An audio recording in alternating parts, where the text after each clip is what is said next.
Well, welcome back to Portland, buddy. It's good to be back, man. This is such a beautiful part of the country, and every time we come out here, we say this. We go, why don't we come out here more often? So it's fun to be back. You've been to this lounge 4 times. I don't think you have to worry about coming out here often enough, man. Like, we have guys we haven't seen since, they've had kids and grown up and the whole thing. Yeah, they're like 16 now. Yeah. It's crazy. But it's always nice to have you. I'm just so excited that you're here. Tonight's going to be a great night at the fair. I think Amy and I were just talking. The last time you were here was 2016. Or Carly, when was he here last? When you guys drove him around? 2014. You were here for the Rose Festival. Please tell me I was kind to you. So there's a funny story. I hope. Chad and Carly, can you guys come here a second, please? Oh no. There's a funny story behind this. There's a funny story behind this. And she's going to kill us for doing this, but we have to do it because it's a great story. It's truly an awesome story. Does this mean I wasn't? Yeah. Yeah. It's revenge time, buddy. Yeah. No. He's like, what is going on now? What is happening? So, ladies and gentlemen, this is Carly and Chad. Carly is our... went to Voodoo Donuts? Yes. Yeah. So Carly is our marketing promotions director here at 98.7 The Bull, and Chad is her husband. They used to work together on the street team. Well, when Justin was in town, we had them drive Justin all around town. So they did all this, everywhere that Justin wanted to go, they were in charge of taking him. Well, lo and behold, a little relationship started, and now they're married thanks to Justin Moore. I thought y'all had started dating. It was a secret. Oh, so did I, wow. Yeah. That's you, man. You're welcome. Yeah. Yeah. Yeah. It was. I do remember that. Yes. Yeah. And when I think was that after the show? Yeah. We had to go to the airport, maybe, or something. No, I don't know. Yeah. So the funny thing was Chad and Carly. So the secret around the office was with everybody was like Charlie's the magic word. So like Charlie hung out with Justin Moore all weekend. So it was and it turned into be a beautiful relationship. And now that's awesome. Congrats, Mama to be. Oh, wow, that's awesome. Congratulations. You're first. Yes. That's awesome. Yeah. So we wanted to bring Thanks to you, buddy. Thanks to you. Yeah. I do what I can, man. Yeah. Took those back roads out. Look, I've been married 16 years. If I'm miserable, you all should be. Just saying. More people in the club, the better, buddy. That's right. So we have a special affection for Carly and Chad. That's They've awesome. been with our team for 15 years now. I don't remember, but that had to be. I don't know. When did you guys start dating? 14. Okay, 14. I was saying it had to be 10, 12 years. Yeah, 10 years. So pretty amazing. Don't kill us. We just wanted you to come say hey to Justin. Okay, good. Here for Charlie, everybody. Yeah. Congratulations, guys. That's awesome. Well, way to peak early in the interview, Danny. I know. Well, I couldn't save it. I was so excited for them to be up here and just share their love for each other. As soon as here. they It's walked cool. up, I go, Voodoo Donut. That's right, yeah. Yep. Portland's most overrated tourist stop. Yeah. That and Pioneer Square. Justin, man, congratulations on the #1 with Priscilla. That's awesome. Thank you. That's yeah, huge. That was, I tell you what, man, thanks to great stations like you guys, the Bull, and great fans, we've enjoyed just so much success over the last. We've been doing this 16 years now, which is hard to believe. Yeah. So you and I have known each other probably that long. The whole time. It's hard to believe, but I tell you what was really special about this one for me. I felt like an uncle or something to Priscilla, because I was seeing her have her first hit record Right. in real time, and she and I didn't know each other well before this, but we just we became really close, and our teams became really close throughout this because we've been also touring together. And so to have the opportunity to kind of see it through her eyes again was pretty neat, and we've been so lucky to have a lot of hits over the years. Thanks to everybody like in this room, and it was more special to be a part of her first big record than it was our 20th or whatever. It was pretty neat. And she's teaching you how to TikTok, right? Isn't that what the whole deal? Uncle Justin over here. I'm not a very good student, but she tries. Yeah. Wouldn't you? So like, this is the trouble that I'm having with TikTok because I just feel like it's not for me. You It's know, just a generation behind me. it's theirs. That's a thing. It's just. I feel like, and this is my question for you: if you could like Thanos snap it out of existence, I admit I would do it. I don't. Yeah, you people who love it, I don't care about you. I'd get rid of it. It's not because I think it's bad. I just think it's like it's leaving me behind, It's and awful. I don't like that feeling. Yeah, I'll say it. It's awful. All of it. All social media is awful. I'll be honest with you. I mean, we have all those sites or whatever you want to call them, Twitter or X or whatever it's called now, and Yeah, you definitely speak the lingo. I don't know. We have them all. I don't have one on my phone. Not one. That's great. Oh, it sounds like heaven. That's great. Yeah. Well, you and Brantley, now we know why you guys are friends because he hates it too. Yeah, I don't know. Yeah, it was funny because during COVID, somebody from my management team had me get on one of them. I don't know what it was, where you can go live. I don't know if maybe y'all know what that one is. I think all of them can I do don't that. know. And I did like an acoustic show at my house, and I guess I didn't turn it off. Oh no! And I was still live, and whatever that means. And I was screaming at my children. And I'm Justin Moore's get a the bad dog dad." out of here! I'm trying to do. You'd probably go out and find that somewhere. I don't know. And after that, I'm like, what if I would have said something that would have ruined my career? Right. Not that I'd make a habit of doing that, but like, I'm like fighting with my wife. I'm screaming at my kids. I'm like, the dogs are all, get the hell out of here. You've admitted that your honesty has gotten you in trouble a couple times. Oh, of so. course, yeah. Yeah. Hey, we'll just chalk it up to having a bad day. Everyone has them. Yeah. Everyone has them. Yeah, it's a great line. Yeah. I want to know more about you and Brantley and Thomas. One of my favorite songs, Backwoods. Just love Small Town Throwdown with you guys. Is there ever a chance of you guys reuniting, the three of you, since you're all in the same label, to maybe do something else, like a part 2 to this? I think we should. You should. Somebody actually just brought that up to me because of the video. Right. Because I fake punched Chuck Liddell. Right. In the video, the MMA guy, and the funny story about the video, I forget who was asking me, but they go, "Man, did you really hit him?" I go, "Hell no, I didn't really hit him. Are you kidding me?" Because he would have went down if I'd have really hit him. But yeah. But what's funny about it is the director of the video. I was like doing like this.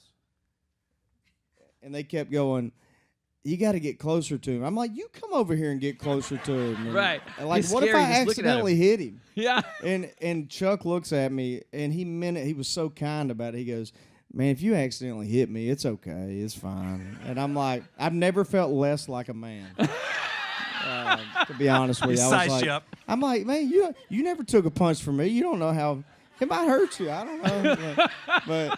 but no, TR and Brantley are two of my closest friends as far as artists goes. Yeah. So I mean, I would be all about working with either of the two or both of them again for sure. When you're songwriting, I remember you said when you wrote this last song, like You, Me, and Whiskey, Priscilla was one that came to your mind. Does that happen often with you where you're just like, this voice would sound great on it? Yeah, I didn't write that song, unfortunately. I wish I had.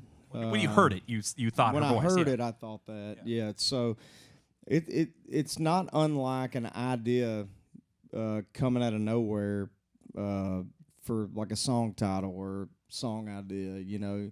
I remember years ago, I think it was on our, Raj can correct me, he's usually pretty good at this.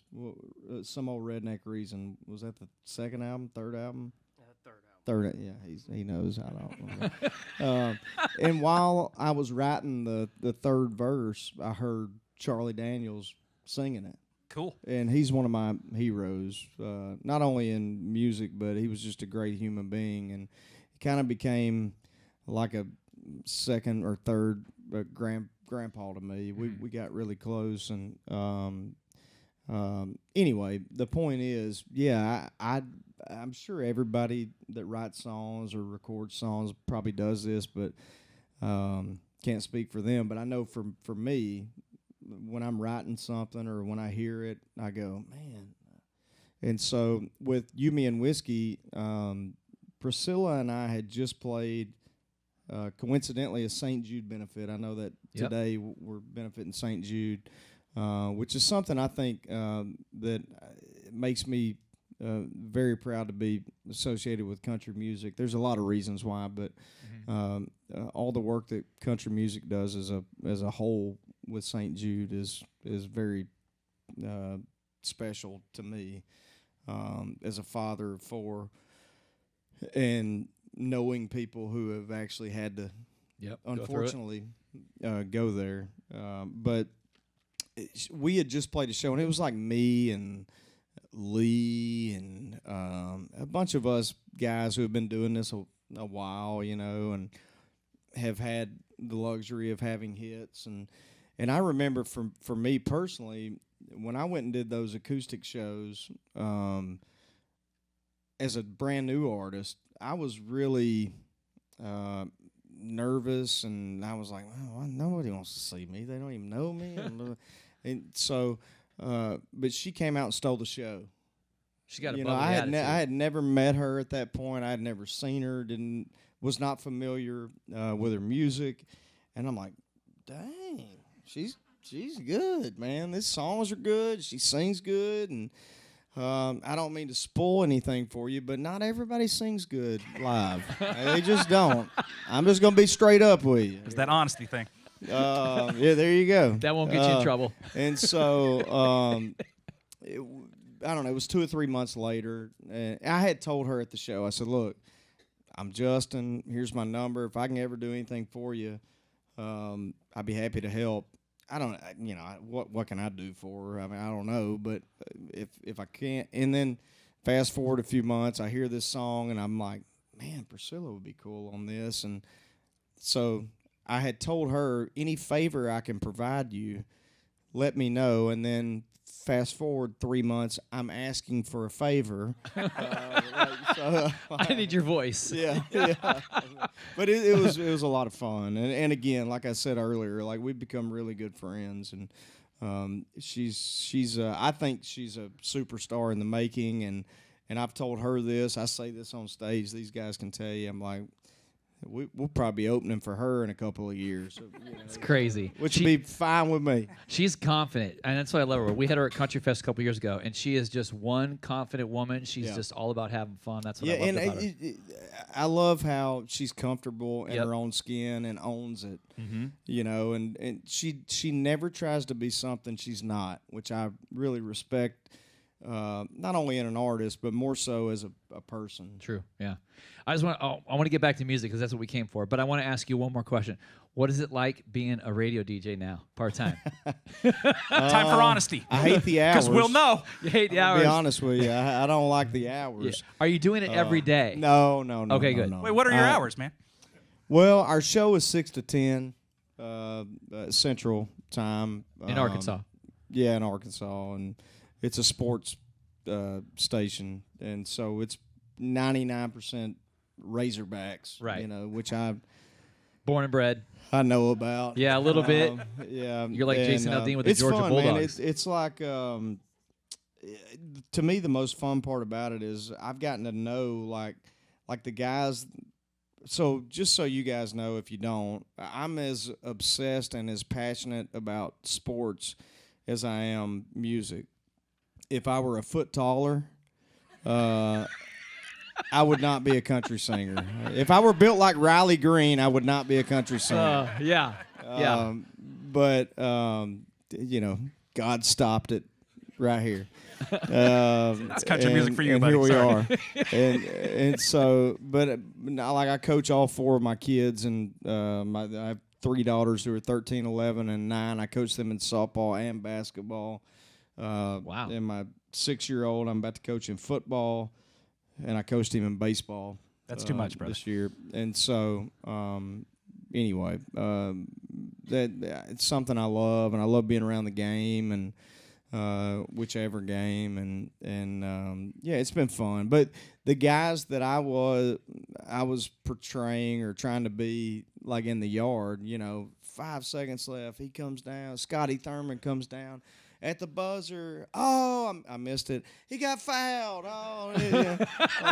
Like now I've become friends with those guys because I've interviewed them. Right. And it really has gave me a healthy respect for what you guys do, because I'm used to being interviewed. Right. And I feel like, I'm okay at that. But now having the perspective from the other side of the microphone Right. has been it's kind of been fun for me, and I think it's probably made me a better interview. That's great. Agreed. Yeah, it's awesome. Great interview. Yeah. You're Well, a little wordy, but yeah. You sound like my wife. there's You this just thing ain't called, as pretty. Yeah, in radio they have this thing. You It's got a called better PPM. beard though. Yeah, it's called PPM, and it's like people, person, meter. Yeah. We have like 8 seconds. That's why I always hear Jake and I talk so fast, 'cause we have 8 seconds. I would rather have Justin's talk lines. radio. Yeah, it's much, much better. Why don't we get, before we get into further, introduce the band too, because I want everyone to know who these talented players Yeah, are. so Raj has been with me for 16, 17 years. Yep. We've been doing this together. A funny story. Is that what you were going to say? I'm just gonna say I'm a van rider, and U-Haul trailer guy. Yeah, yeah. He and I started in a van and a trailer, and the very first tour that I ever got offered, it was before that we put our first single out to radio. This was 2007, and I signed my record deal, and I had my bass player, Dave, who's still with us. And then I had my keyboard player at the time, and I was looking for a really good guitar player. He goes, man, I got this guy back in Kentucky, kind of where I'm from. That I don't know if he'd do it, but if he would, like, he's a monster. I go, what's he doing now? I'm thinking like he's an attorney or he's a doctor or something. They go, he's a substitute school teacher right now. I don't know if he'll do it. And I'm like, I don't know. That's tough to walk away from that. But maybe, just maybe, we could get him to do it. I don't know. But we had been offered the at the time it was called the Rowdy Friends Tour. It was Leonard Skinner and Hank Williams Jr. I don't know how the heck we got on there, but we did somehow. And which for me, being from South Central Arkansas, I mean, Hank and Skinner were like,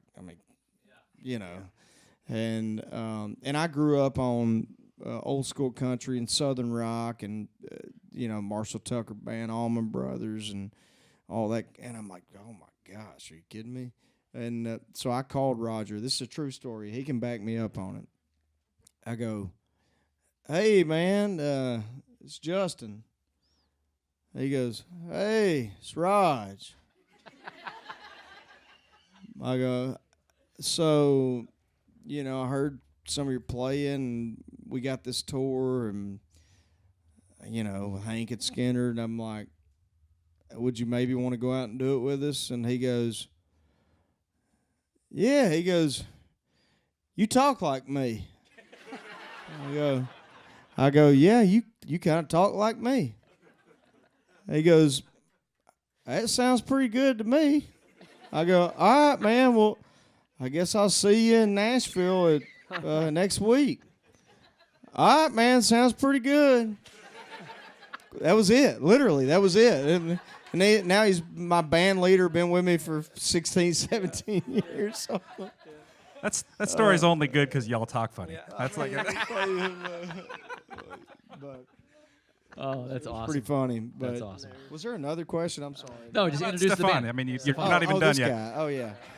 Oh, yeah. Sorry. Forgot about you. No, Stefan's been a great addition to the band. Stefan, you grew up where exactly? Quebec, Canada. Quebec, So East yeah. Coast Canada. And so, and I told Stefan this 2 days ago. We were having breakfast together. I can't imagine what it takes inside you as a person to do what he did. He moved from Quebec, which is French speaking predominantly, and moved to Nashville knowing one person and having a dream to do this for a living. And I can't imagine how brave you have to be to do that. Like I can't imagine. You know, I moved to Nashville. I knew one person. I was 18 years old, but everybody talked like me, you know, like him. And I can't imagine, you know, what it took inside of him in order to be able to do that. And he speaks more proper English than I do, quite honest with you. But and then how long have you been with us? 3 years? 2.5. Yeah, almost. 2.5 years. Yeah, Almost 3. And yeah. so, no, he's incredibly talented, and he's a better human being than he is a guitar player, and he's a monster guitar player. So, Thank you. so happy to have Stefan LeBlanc. Yeah, perfect. Did I get it right? Okay. Yeah, you got it. That's awesome. That's awesome. All right, let's get you guys. Thank you for coming you. today. Thank you. Can't wait to guys. see you guys Thank tonight you, at the guys. fair. We're gonna give Justin a minute backstage to Yep. refresh, and then Yep. We're gonna let I them got time refresh. to poop or what? plenty of time, buddy. We'll be here. There goes that honesty thing again. No, it's Long as you poop faster than you talk. yeah, exactly. Nope. Oh.